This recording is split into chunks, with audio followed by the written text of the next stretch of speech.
Arc 6, Chapter 50. To you, the absolutely worthless excuse. At the sound of her cold voice, Subaru literally felt his heart freeze. Subaru. Looking back at the front of the room, Ram stood still at the entrance, her light pink irises ablaze, quietly boring into Subaru. Though Subaru had only came in contact with her a few times before, he had rarely ever seen her reveal such emotion on her face. In that Ram, there was a fervor that easily betrayed that impression. Subaru. Ram. What are you getting so flustered for? Ram asked you a question. Answering is Barusu's no, answering is your duty one. Subaru, I am just, Ram, just. Promptly, Subaru's head began revolving as he attempted to explain himself. He needed to move his tongue somehow, curse his sluggish mind for its initial response, and meet this situation with a silver tongue. However, in the first place, in addition to having been thrown into this unexpected turmoil, before this had occurred, Subaru had not. He had yet to even process how Meili's corpse had disappeared. He had not even prepared the words to talk his way out of things. He was not even able to prepare to come to grips to what was happening right before his eyes. All that Subaru was able to do was to open and shut his mouth awkwardly as he tried his best not to say anything improper. Even though Subaru's manner now supported his suspicious behavior louder than any words could. Subaru. Ram narrowed her eyes at Subaru's silence. The coldness in her gaze, which he had already thought to be at the level of absolute zero, fell even further. It almost felt as if he had been assailed by a sharp, bone-chilling blizzard. While desperately trying to keep his knees from trembling, Subaru slowly started to understand, too little too late. Had he been set up? When Meili's body had not been found, the meeting at the dinner table had been a bluff. When they had reported that Meili's body had not been discovered, Subaru had been relieved that he had escaped from a chance of being blamed. Desperately searching in vain, they had not uncovered the not-so-well-hidden body of the little girl. His bad luck had prevailed even in these unnatural circumstances. Subaru had accepted the convenient truth, putting off any niggling doubts that had concerned him then, and that had resulted in him being caught up in this uncouth act. Hadn't Subaru also repeatedly seen this in various TV shows? In the final scene, the murderer who had so meticulously put together his perfect plan would return to the crime scene and give himself away as the police, and the detectives would be closely watching the crime scene. And because of that, they would give away that they had committed the crime by showing themselves as being the smoking gun. That kind of comedic-ish moment. Somewhere in his mind, Subaru had thought that, were he in that position, he would never show such stupidity.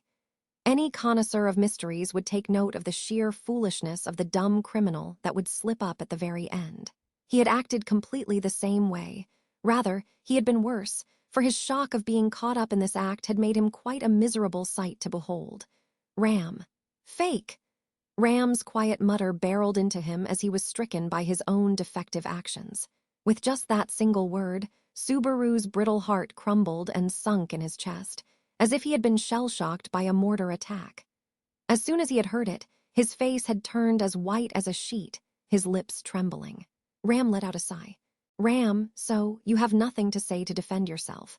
I guess that is proof that even you yourself were aware of just how botched your acting is.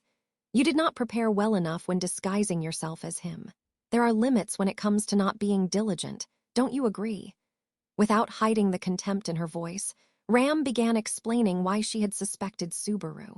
Fakeness, poor acting, and showing insufficient understanding towards Natsuki Subaru had all been pointed out by her. Not only was Subaru lost for words, but his heart felt as if it was going to crack, and the flow of his blood ached with each heartbeat. In fact, Subaru bit his lower lip, and blood started to stream out, accompanied by a sharp stinging pain. A fake.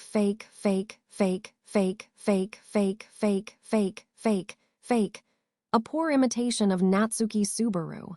A fake that thought settled into the pit of his stomach as if it were thick, black sludge. A disgusting sludge covering him from head to toe. A weight that caused his knees to stop trembling. Instead, where the depths of his eyes had burned a blaze glowed, dancing atop the fuse of his dark emotions. One could call it hostility, malice, malintent, or perhaps an intent to kill. Ram, There is no way such unnatural behavior would go unnoticed, well, except for those that cannot spare the heed for it. That could be said of Julius, Anastasia-sama, well, Echidna. Subaru, you're sure letting it all out. Here I am, listening to you patiently without even saying a word. Ram. Subaru, a fake. I think you're crossing the line of false accusations here. Who the hell do you think you are? Ram, false accusations, huh? Subaru tried to voice his objections, painful as it was, in response to Ram's unwithering, sharp tongue. Of course, the point she made had been completely correct.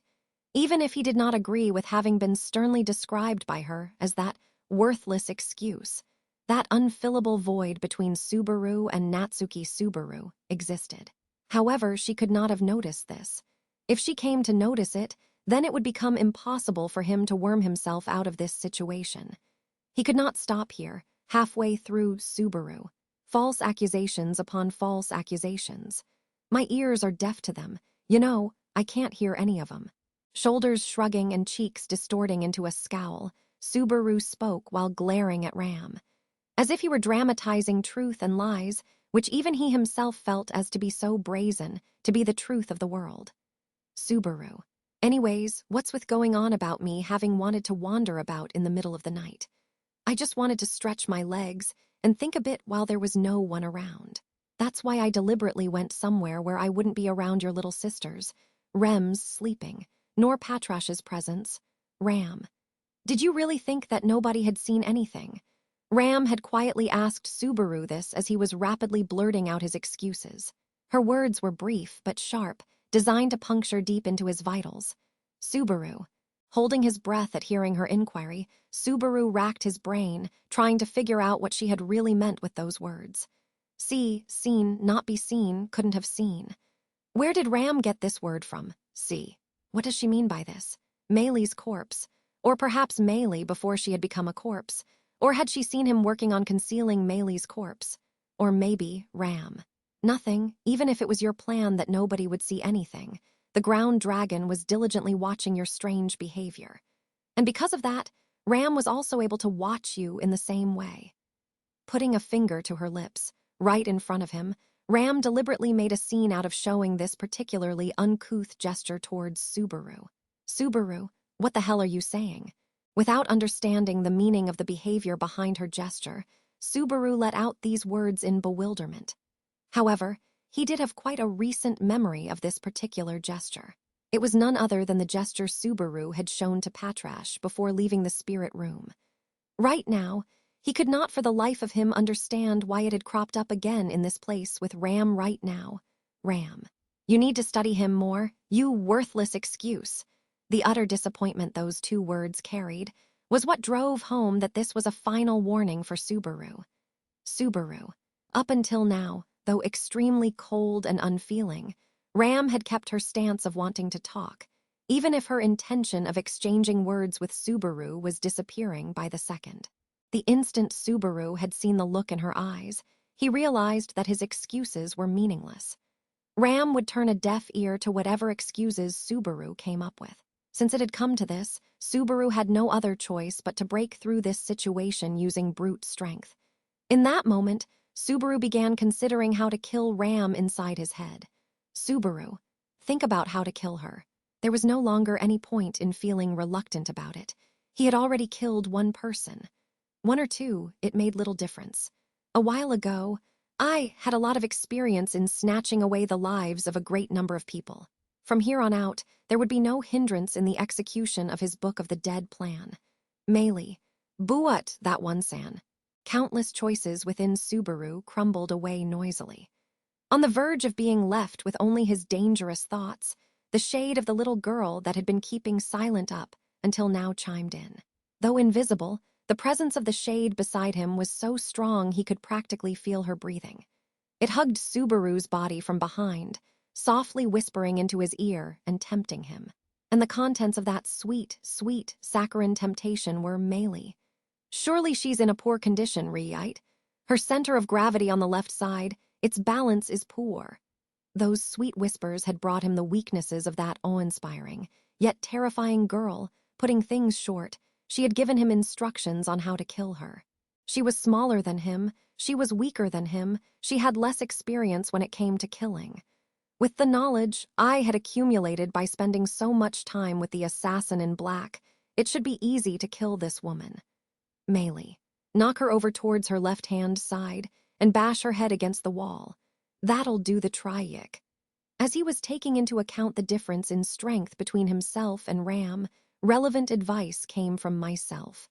By just following that, the girl's skull would crack, and flowers of deep crimson would bloom upon the wall. Crimson flowers that would marvelously complement this lovely young girl's pink hair Subaru. Hick.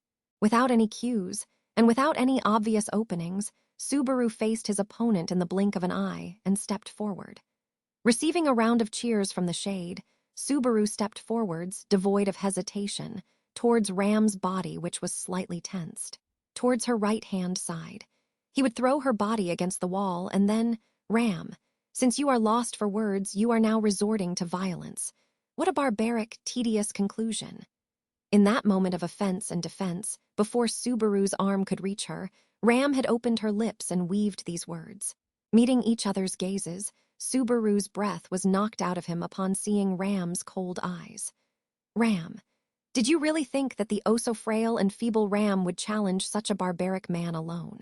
Rather than mocking him, Ram's words felt similar to pity. As she spoke, Subaru heard a crackling sound in the air mingling in with her voice. In fact, he was not hearing things. The moisture in the atmosphere was frozen in a flash. The air around him was being forcibly changed from gas to solid. Subaru, W.H. Hick. That crackling sound he had perceived had been caused from Subaru's own foot stepping against the pile of ice rising at his feet. It had stopped him in his tracks, causing him pain. Subaru, ice? Ricocheting from the hard, cold impact, Subaru could hardly believe his eyes. But the transformation did not just stop here. Bars of ice were not just materializing where his foot had been, rather, they rose from all around him, enclosing him, materializing into an ice cage. Subaru. You're kidding me, Hick. What the magic? In the blink of an eye, the ice cage finished appearing in reality. Within it was Subaru completely trapped. Seizing the bars of frost with his hands, Subaru attempted to violently shake them in an attempt to break that prison. However, his efforts only resulted in him being astounded at the strength of the ice. The bars did not yield even an inch. Even if he kicked and punched with all his strength, he did not at all believe it possible for him to be able to break through. And thus, Subaru had been imprisoned within that ice cave. Stranger, everything would have been so much better if Ram had been wrong about this. Looking at him with sad amethyst eyes, Emilia came into view from behind Ram. What had happened was hardly surprising. Subaru found himself dumbstruck like a monkey inside a cage. Subaru. Ram and Emilia had banded together to restrain him, that much was obvious. Unlike Subaru, however, they had the option of cooperating with each other. The conditions for them were different than his, being forced to fight on his lonesome. From the very beginning, the choice of trying to go against a dangerous person alone would not have cropped up for them. Ultimately, Subaru had definitely been dancing in the palm of their hands at every step of the way. Ram, in this scene, you won't be able to aggrandize yourself with frivolousness. Never mind chattering away with your unproven twaddle. I can barely say that you are below third-rate as an actor, let alone second-rate. Ram spat this out, crossing her arms and looking at Subaru sitting in the cage. Looking at her, he noticed that she had not even moved a single step away from the place where she had first made her entry. Even worse, she had not even changed her posture. Between her and Subaru, that was what differed between the two actors it was. Ram. With such acting, only a seriously oblivious person could be fooled. Then, who the most mentally tough person was amongst everyone, you needn't even consider there. Emilia, from the way you're speaking, aren't you praising me? Thanks. Ram, you are welcome. Next to Ram, who had reacted with a faint air of bitterness, silver hair flew up as Emilia stepped forward. Judging by what Ram had stated, this ice cage had been fashioned by Emilia. In other words, it could be concluded that this was a kind of magic she was able to use. Had he not been stuck in this situation, Subaru would have definitely been impressed by her enchanting ice magic, which suited its owner's beautiful, mystical face quite well. but seeing that he was practically a captive in the ice cage, and witnessing just how strong it was, at a glance, he could understand the difference in strength between him and her, and just how inferior he was. The difficulty level of executing his Book of the Dead plan, that ranking had now greatly changed. But before that, Emilia, Subaru, what were you trying to do at this time? Weren't you supposed to be resting in the room? Subaru. That's looking worried. Emilia asked Subaru what he had been doing here at this time. A serious look of anxiety dwelled in her eyes, but when it came to this situation, the only possible conclusion for what he could think of it was that it was simple honesty that practically almost classified as stupidity. She was mistaken, thinking that there was a logical reason behind everything. Even Subaru had his own say about this. A reason as to how he had ended up like this certainly existed. However, telling them would be like grasping at thin air. Who on earth would believe Subaru's words? Ram. Emilia-sama, it is pointless to ask him that. I doubt he will answer your question honestly. I am doubtful in handling it as if it were Barusu. Emilia, but Subaru is Subaru. Ram, you must understand that, right? Ram. Just a counterfeit with merely a similar appearance. That is how Ram judges it. If anything, it resembled something closer to one of Subaru's own thoughts about himself. Ram rebuked Emilia's notion. Most likely, it had been Ram who had suspected Subaru and had also proposed to keep an eye on what he would get up to at night. For sure, Emilia must have been standing by as the rear guard, brought along in the case of an emergency. In other words, the answer to dealing with the Natsuki Subaru, who was not Subaru, had already been noticed by Ram a while ago. And afterward, everything left was to take the steps to confirm both the fact and the accompanying grievances. Ram, thanks to Emilia-sama, you were captured without any harm done. I wonder if a bit of pain will make you willing to tell Ram and everyone what we want to hear. Subaru, pains like torture me. Isn't it a well-known thing that that's not only extremely sadistic, but needs sophisticated knowledge? Ram, I will do what is necessary. Besides, I do not really like inflicting pain on others, but it is a specialty of mine. Keeping him in a cage with a space of not even 2 meters square, Ram was not going easy on Subaru. Pale and slender though her fingers may be, her humble claim of inflicting pain is my specialty, felt frightfully convincing to Subaru. If he kept going like this, without doing anything, if the opportunity to launch a counterattack did not present itself, it would end up becoming a case where no matter how hard she searched for his secrets, he would just be meaninglessly confessing his miserable behavior. Emilia, wait, you can't hurt him, I won't let you do that. However, Emilia, who herself had imprisoned Subaru in the ice cage, was the one to stop Ram before she could resort to extreme measures. She turned her back on the cage Subaru was in and faced Ram directly. Ram. Emilia-sama, weren't you supporting Ram? Emilia. I endorsed your opinion of questioning him because I also felt that Subaru was acting strange. But it's because I thought this might happen that I decided to stay here. Ram.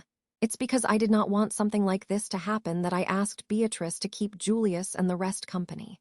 And yet, I did not think Emilia-sama would be so disobedient, too naive.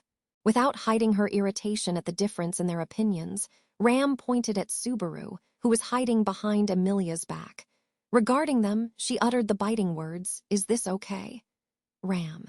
He is too lacking in the points that the original Barusu should obviously be in possession of. I heard you talk about the Watergate City, Pristella. It seemed like there you had met a shape-shifting Sin Archbishop. Emilia. Yes. A reason for us coming here was to restore the people who that Sin Archbishop changed into a different form. Ram. Then what are the chances that Sin Archbishop could have become any of us? Emilia. Ram, even if they are not that specific Sin Archbishop, if they are able to freely change their shape, then we cannot go by outward appearances. Their normal conduct, the feeling when they try to talk, if all of those things are different. Ram responded with logic while holding back her anger towards Emilia's emotion-driven opposition. Those were nothing but deductions and baseless accusations towards Subaru, but there was no basis to deny them.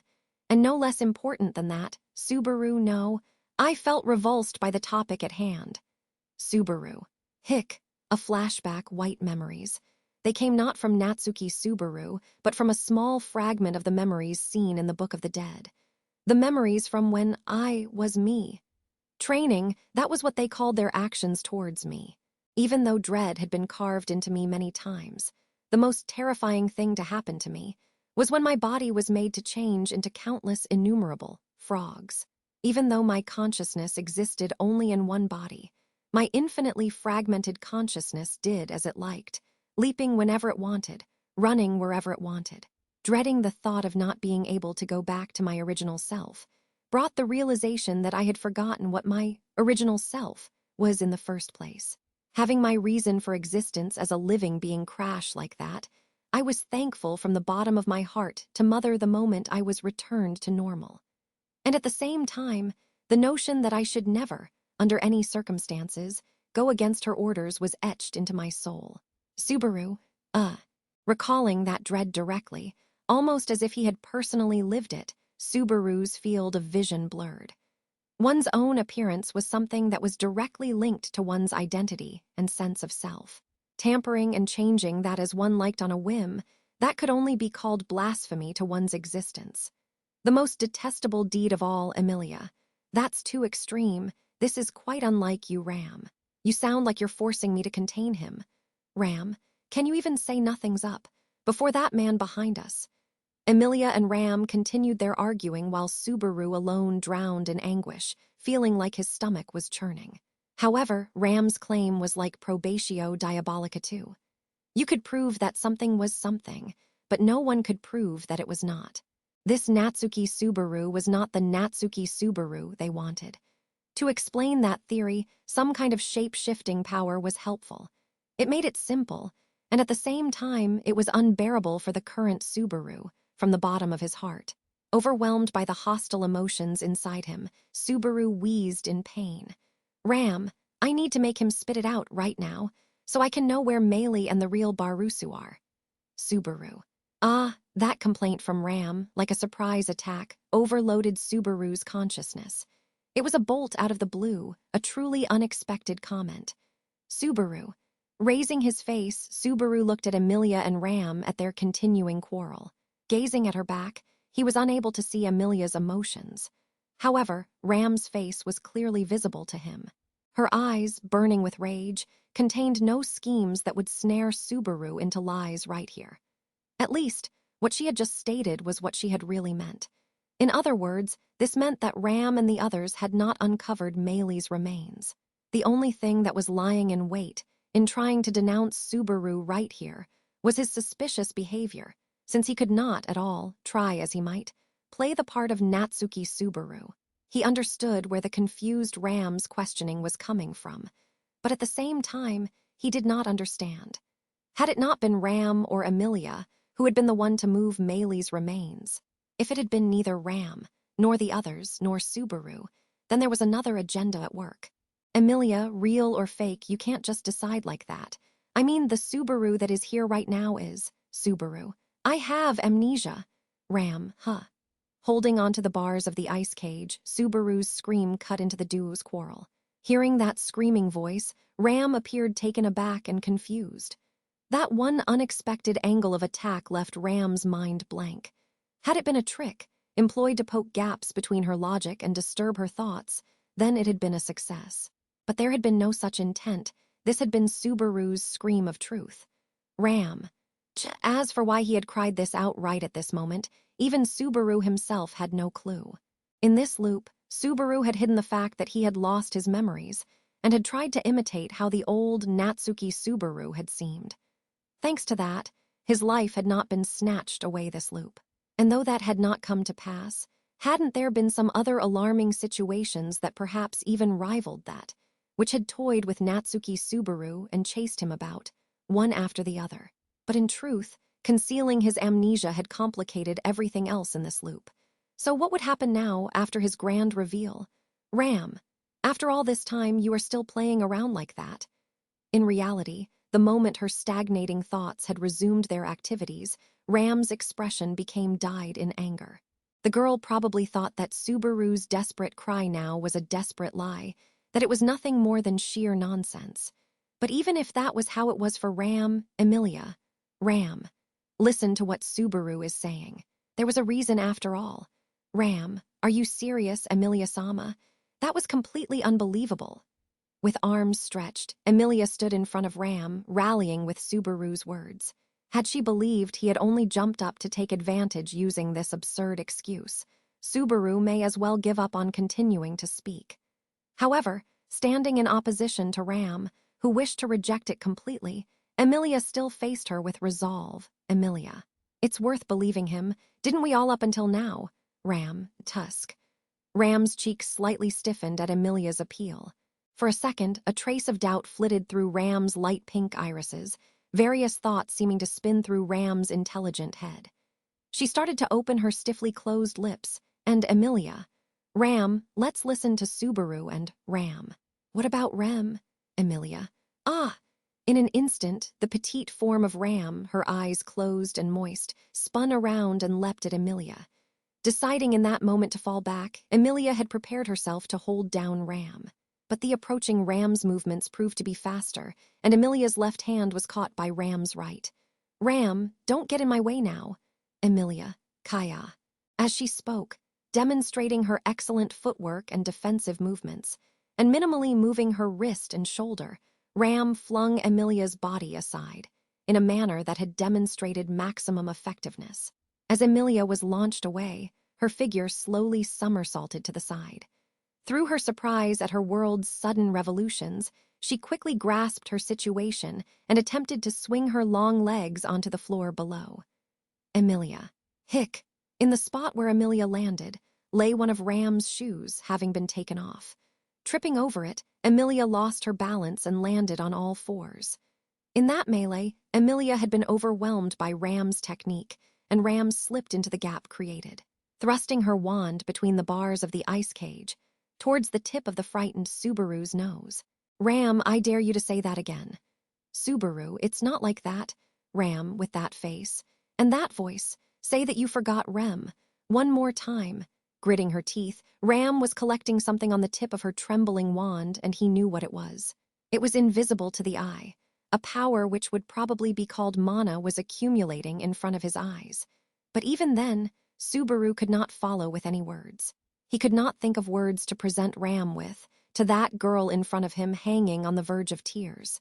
It was not with Natsuki Subaru, but would it have been possible for Natsuki Subaru to do it? Emilia, you can't, Ram. Stop, Emilia, having just clambered back to her feet, screamed in an attempt to stop Ram. However, she did not make it in time.